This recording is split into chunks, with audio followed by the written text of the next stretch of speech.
Azran Z'tl, famous rabbi of his time.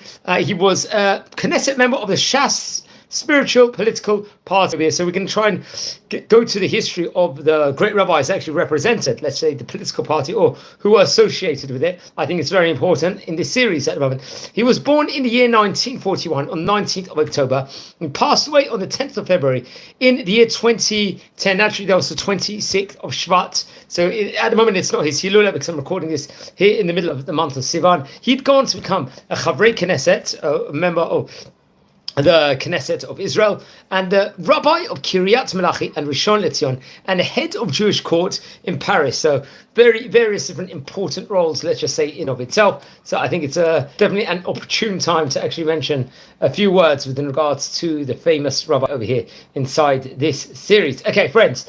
So he was a great rabbi. He was, I believe when he was young, he was born in the area of Marrakesh in Morocco. This was back in the year 1941. He would emigrate to Israel in the year 1957. He would go on to study at yeshiva after high school and would be ordained as a rabbi in the Hari Fishel Institute.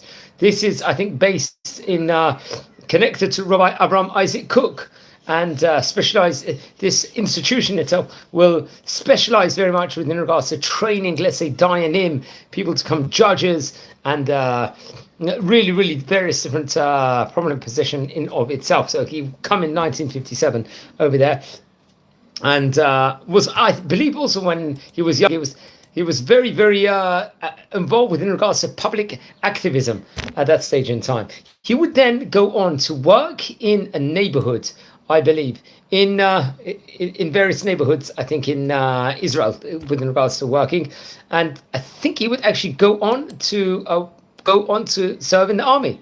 He would enlist for military service and would be part of the military rabbinate over there. So he was really active the whole time, getting his smicha, learning in high-level Lithuanian yeshivot, and also inside the army. It's interesting. Eventually, he would go on to serve as the director of a boarding school in Strasbourg, in France. This was, so now he's going outside the country, venturing out.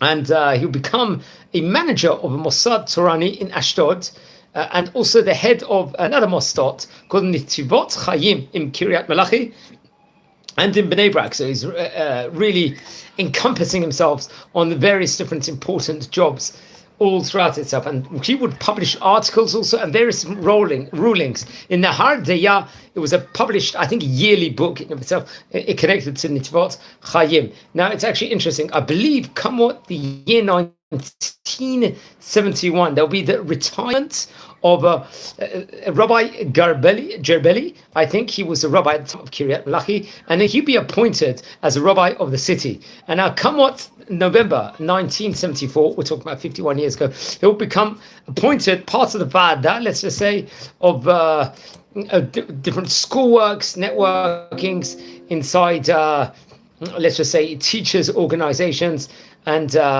let's just say important roles in itself. Committee, they will discuss, let's say, get into robust conversations with regards to teachers that would leave the Ma'alot during, there was a specific Ma'alot attack, I think at that point in time, disgraceful Palestinian terrorist related incident that happened, I believe, on May the 15th in 1974. And that would, he would be part of a panel to help within regards to, sorting out this situation that went on. Now, it's actually interesting. The Shas political party, on direction of Chacham Rabbi Yosef, would be opened in the very early 1980s. And I think there was a chief rabbinate council in 1980, and he was included on a list of recommended candidates by Rabbi Shlomo Goren and Rabbi Obadiah Yosef. But I don't think there was various different candidates at that point in time, and he wasn't necessarily, let's say, selected as part of it, but albeit very prominent to actually be part of, let's just say, a strong position to be a very strong candidate for it. I believe he was close to various other political people, including Aaron Abu Chatzera. It's reported over. He himself, I think, Aaron Abu Chatzera, was in part of the Knesset and was a mayor of Rabbi, if I'm not mistaken, in 1972 to 1977. Now, it's interesting. Rabbi Ezran would come and serve as member of the Knesset for the Shas political party. I believe this was going to be the 12th Knesset, and he would go on to serve as deputy speaker of the Knesset. This is a very, very prominent position, and these prominent positions would progress more and more. I believe it would come out the year 1990, if I'm not mistaken. He will be appointed Deputy Minister of Finance, and he would be part of the 13th Knesset. And it's interesting. I think there was a vote for the Oslo Accords, and I think at that point in time, the Shas party said to Yitzhak Rabin, who was the prime minister at the time, they would not vote against the agreement, but Rabbi Ezran would oppose and refuse, let's just say, to cooperate, I think, with the Shas political party within regards to this. And he would actually not be part of this voting and would actually fly to France at that point in time, as reported over.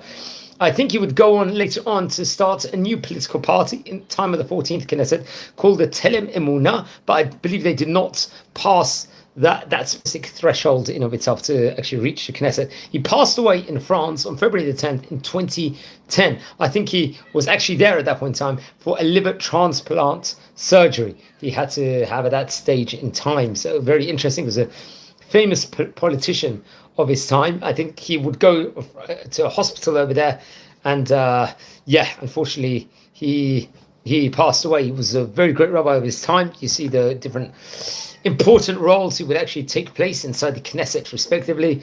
He would actually start his own political party, and I believe his body was flown back to Israel for the funeral, and I think actually started from his house in Warash Lציון, where the funeral procession would actually start from. And I'd recommend. So he was really at the beginning of the time period of the Shas political party all those years ago. So this was various different prominent roles, and we saw what an imprint they actually made inside that specific Knesset, inside all the various different Knessets over there, which I recommend everyone to actually look within regards. I think he was in the 12th Knesset. That was the second time the Shas political party was actually active in 1988. Along with him was Rabbi Yitzchak Chaim Peretz, Rabbi Raphael Pinchasi, who would also be a member of the Knesset, Rabbi Yosef Azran, naturally, who we just mentioned about, Rabbi Aryeh Gamliel, who was the Yeshivot of Sderot. Also, he happened to be and was a deputy also within regards to the Datot. Yair Levi, Rabbi Yair Levi, once again part of the same Knesset in 1988, and Rav Shlomo Dayan, who was also part of the Rav Ha'edah HaMaravit B'Yerushalayim, and he would also go on, as we stated before, to be in the 13th Knesset. Along that was the Aryeh Deri. He would actually be, who's current leader of the Shas political party. He would be he would be the head, I believe, at that point in time. Another rabbi of the name Rabbi Moshe Maya, who was a great, let's say, Rosh Maayan Chinuch HaTorani, and part of the Kollel Zichron Moshe and Ateret Shlomo in Tel Aviv, would actually serve with him, along with Rabbi Azran, also Rabbi Aryeh Gamliel once again, Rabbi Raphael Pinchasi once again, another Rabbi Shlomo Ben Izri. He would be, this was in 1992, the second time Rabbi Azran would be there.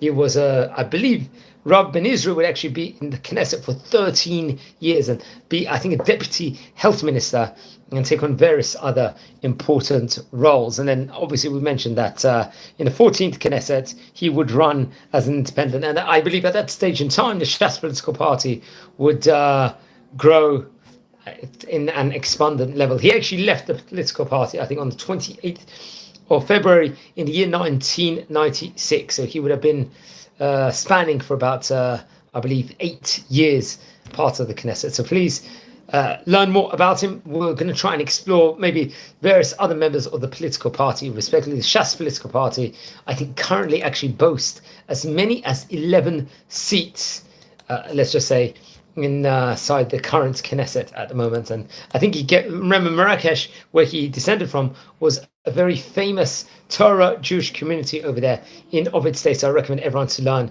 more within regards to him. He was a famous rabbi of the time, Rabbi Yosef Azran, and we can see they really, really spread Torah at a high level and really took, let's just say, changed really the landscape of the political system at that stage in time. He was Here, once again, he was also the Sephardi chief rabbi of Warashon Lציון. So he was not just involved in politics, he was involved in leadership also. And remember, the Netivot Chaim had institutions which he headed, I think in Ashdod, in Kiryat Mlāchi also, and in Bnei Brak also. So it went along with all these other places. I think he would correspond with Rav Metzger and Rav Amar, and would be part of various different dialogue committees also that manage dialogue between the chief rabbinate and the various other places respectively. So thanks for tuning in, everyone. Wishing you all a fantastic day. Learn more about the great rabbis of yesteryear. Friends, we've covered around on this series around 1,000 biographies of great famous rabbis of yesteryear, interesting personalities that really shaped the Sephardi and North African countries. If you descend from any of the, let's say, Rabbonim or figures that we're speaking about, please send me an email. I would love to hear more. You feel anyone is interested in watching any of these videos, please share these videos to other people and grow and help join this community. I'm wishing you all a fantastic day here from the city of Bet Shemesh in Israel. Take care, everyone, and be well. Thank you very much.